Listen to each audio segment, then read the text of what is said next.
Get on your knees right now and beg for my forgiveness." That was the first thing out of his mouth when the lights went out. He stood there in the pitch black of his multi-million-dollar mansion on the hill. The guy was wearing a silk robe that probably cost more than my entire work van. He pointed a manicured finger right at my face in the dark. "You just fried my custom-imported smart fridge, you worthless hack. That is $50,000 down the drain. You are going to pay for every single penny of it. If you do not, I am calling the cops to throw you in a cell where you belong." His voice echoed off the marble walls, loud and vicious. "I am a freelance electrician. I take the jobs that come my way because I have a little girl who depends on me. Her name is Mia. It was a Saturday morning, the kind of day you want to spend at the park. But when you are an independent contractor trying to build a future, you do not really get weekends off. My sitter canceled at the last minute. I had no choice but to bring Mia along with me to the job site. She is 6 years old, and the most understanding kid you could ever meet. I told her we were going on an adventure, to a big castle on a hill. She packed her little backpack with some crayons and a juice box, happy as a clam. The job was at a massive estate overlooking the city. The driveway alone was longer than my entire street back home. I remember the smell of that house. It smelled like expensive leather and citrus room spray. But underneath all that luxury, there was a strange coldness to it. It did not feel like a home at all. It felt like a museum where you were not allowed to touch the exhibits. Mia sensed it too. When I parked the truck, she stayed close to my leg. "Is a king living here, Daddy?" she asked me with wide eyes.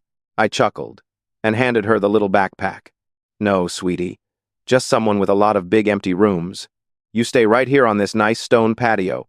Look at all these beautiful red and gold maple leaves. Why do you not make me a picture out of them while I work?" She smiled and sat down cross-legged on the warm stone. She was perfectly content in her own little world, carefully sorting the leaves by color. I grabbed my tool belt and walked through the massive glass doors. That is when I met him, the so-called man of the house. He came walking down the grand staircase, holding a crystal glass of something strong. It was barely 10 in the morning, but he was already drinking. He looked me up and down, like I had tracked mud onto his pristine floors. My clothes were definitely worn. My boots had seen better days from years of hard labor. My jacket had a patch on the shoulder, where it had snagged on some wire. But they were clean, and they were the clothes of an honest working man.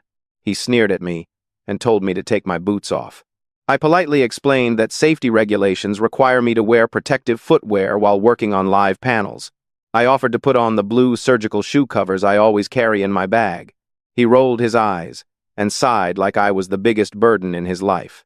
"Just do not touch anything you are not supposed to fix," he snapped at me. "And keep that kid outside, because I do not want dirty fingerprints on my windows." I bit my tongue hard. I swallowed the anger rising in my throat. I was there to do a job, get paid, and take my daughter home. The task was supposed to be relatively simple. One of the sub-panels in the kitchen pantry was tripping randomly. I opened the metal box and started inspecting the breakers. Everything looked pretty standard so far. I was focused on my work, using my flashlight to trace the wiring. Out of the corner of my eye, I saw him lingering near the hallway. That hallway led straight to the utility room. The utility room is where the main electrical feed enters the house. I did not think much of it at the time. I figured he was just going to grab another bottle from his wine cellar. I turned my attention back to the pantry panel.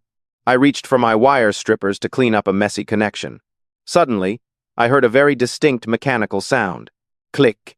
It was the heavy, unmistakable sound of a main breaker being thrown manually. A split second later, the entire mansion went pitch black. The hum of the massive refrigerators died instantly.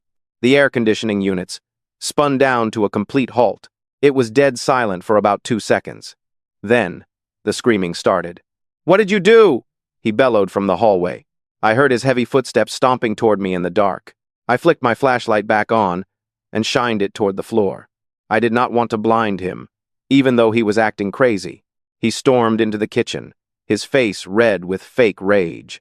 "I told you not to touch anything else," he yelled, spittle flying from his mouth. "You just blew out the entire electrical system." I kept my voice calm and steady. "Sir, I was working on an isolated sub-panel. There is absolutely no way what I was doing could have tripped the main service." He was not having any of it. He stepped right into my personal space, trying to use his height to intimidate me. "Do not lie to me, you incompetent fool. My custom smart fridge alone costs $50,000, and you just fried the motherboard. I am going to ruin you. I am going to take your truck, your tools, and every dime you have in the bank. Get on your knees right now and beg for my forgiveness, or I am calling the police." Right at that moment, I felt a tiny hand slip into mine. Mia had heard the yelling and come inside. She was standing right next to me in the dark kitchen. She did not say a single word. She did not cry or whimper. She just squeezed my rough fingers, as hard as she could. I could feel the slight tremble in her small hand. She was trying so hard to be brave for me. My heart broke for a second, and then it turned to solid steel. I looked down at her and gently patted her head with my free hand.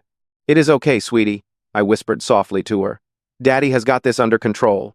I turned my eyes back to the man standing in front of me. I did not yell back at him.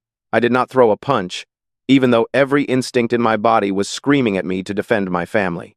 Instead, I reached into my tool pouch. I pulled out my digital voltage tester. I looked him dead in the eye, with a calm that clearly unsettled him.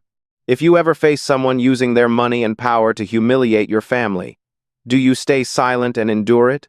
Or do you bravely use your intellect to expose their lies and protect your dignity? Share your thoughts down in the comments section. I swear to the heavens right here and now, my spine is as straight as a pine tree standing firm through the storms of life. I will never kneel before the cruel, dirty lies of an arrogant bully. Hit that subscribe button to stand with me in living a clean, honorable, and fearless life. I did not raise my voice, but the tone of my words cut right through the heavy air of that dark kitchen. I told him I was not going to get on my knees for him, or anybody else in this lifetime. He let out a short, mocking laugh, but I could hear the slight tremor of nervousness hiding underneath it. He tried to puff out his chest and step closer to physically intimidate me, but I just kept my eyes locked onto his. I gently let go of Mia's hand and told her to stay right there by the marble island counter. I promised her I would be right back. Then, I clicked on my heavy-duty flashlight and shined the bright beam straight down the long hallway toward the utility room. "Where do you think you are going?" he demanded, his voice cracking just a little bit as his fake authority started to slip. "I'm going to find out exactly what happened to your precious electrical system." I walked past him, deliberately brushing my worn canvas jacket against his expensive silk robe.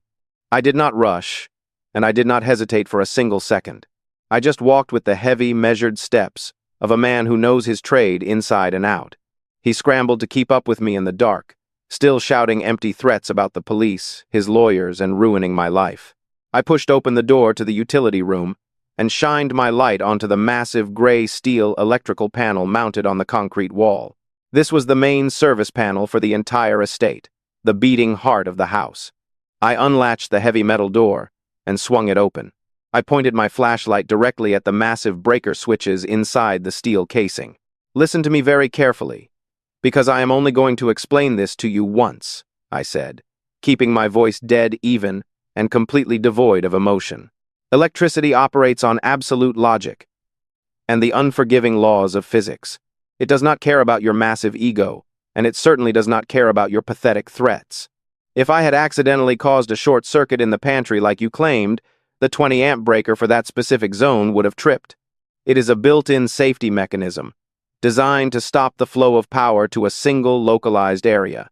If, by some absolute miracle, the power surge bypassed the kitchen sub-panel, the main 200-amp breaker right here would have tripped to protect the rest of the house.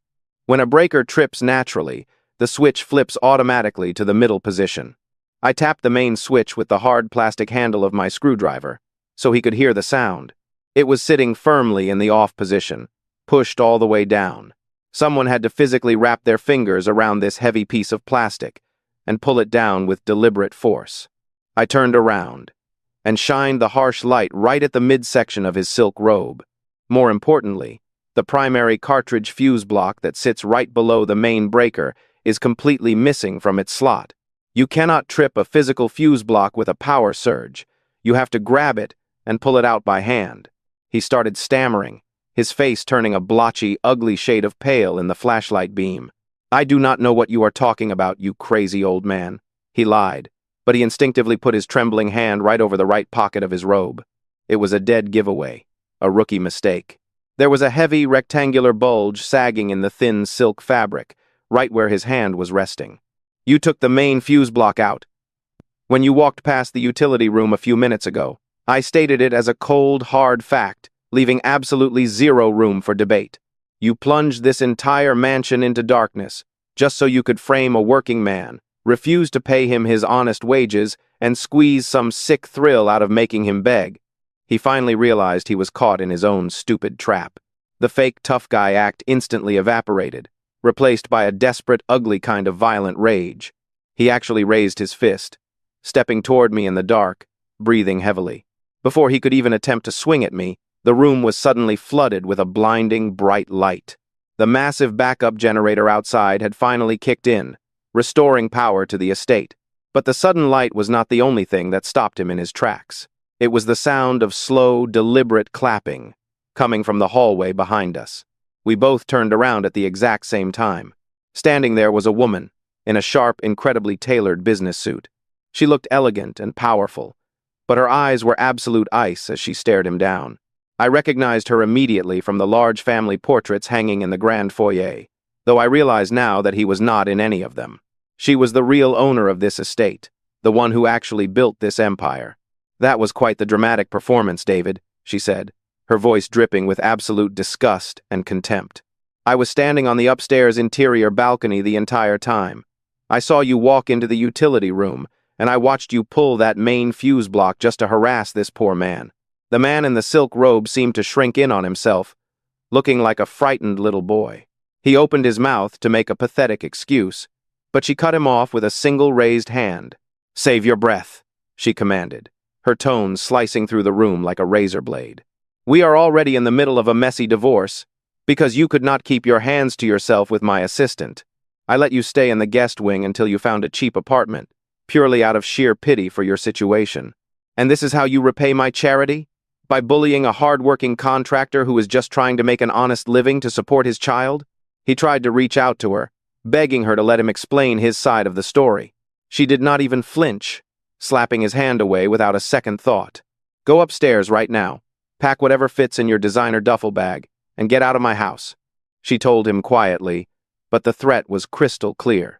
"If you are not gone in exactly 10 minutes, I am calling my private security team to physically drag you down the driveway by your hair."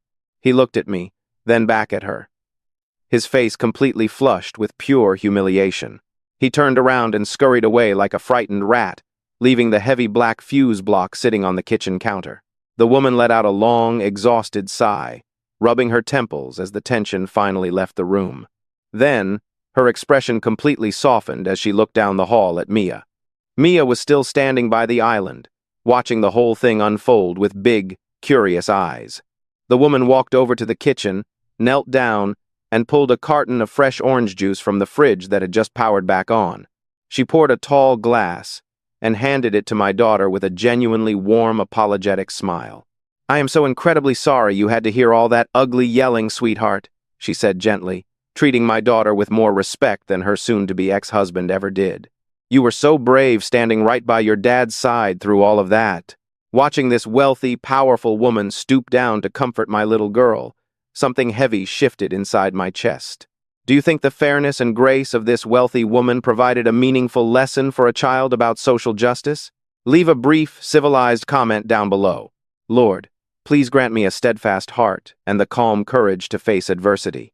Please shelter the innocent soul of my child, keeping her safe and healthy under the warm spring sun. Hit subscribe to join our healing home and walk this journey with us. The woman stood back up, smoothed out her suit, and looked me right in the eye. "I am profoundly sorry for how you were treated today in my home," she said, and I could tell by the look in her eyes that she meant every single word. "I admire a man who stands his ground and protects his family with his mind instead of resorting to his fists." She paused, looking closely at my worn tool belt and the meticulously neat way I had organized my gear. I own 3 commercial buildings downtown and a large equestrian farm out in the valley, in addition to this main estate. I actually just fired my entire property management company yesterday for gross incompetence. I need a chief technical manager I can actually trust to handle my assets. She offered me a starting salary right then and there. That was more than triple what I made in my absolute best year as a freelancer, plus full health benefits for me and Mia. I stood there for a long moment, letting the magnitude of the offer truly sink in. I looked down at my calloused, rough hands, and then over at my sweet daughter who was happily sipping her cold orange juice. I smiled, stood up straight, and shook the woman's hand firmly. We walked out of that massive front glass door together, stepping out into the bright, warm afternoon sun. The heavy financial burden I had been carrying on my shoulders for years suddenly felt a little bit lighter. A removed fuse can be quickly reinstalled to flood a room with bright light, but a broken spirit can never truly be revived. Please send a warm blessing in the comments using Vietnamese with accents, without repeating words, to bring even more warmth to the peaceful fortress my daughter and I have built. We will see you in the next story.